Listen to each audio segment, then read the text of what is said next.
ആവർത്തന പുസ്തകം 16 അധ്യായം 19 വാക്യം.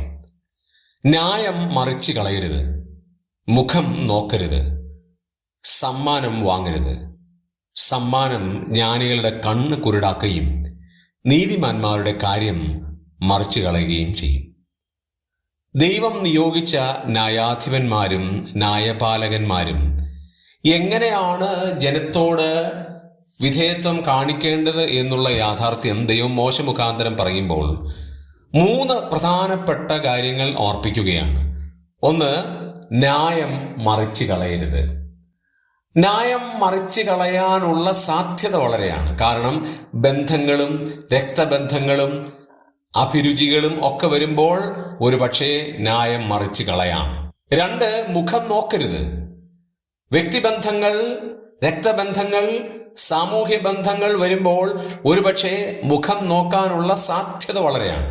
ദൈവത്തിന്റെ വചനം അസന്നിഗ്ധമായി പറയാണ്, ഭരണകർത്താക്കൾ മുഖം നോക്കാനായിട്ട് പാടില്ല.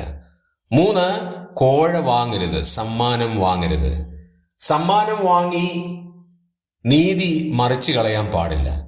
കാരണം നമുക്ക് മീതെ ഒരു ഉന്നതനും അത്യുന്നതനും വ്യാപരിക്കുന്നു എന്നുള്ള കാര്യം നാം മറന്നു കളയരുത്.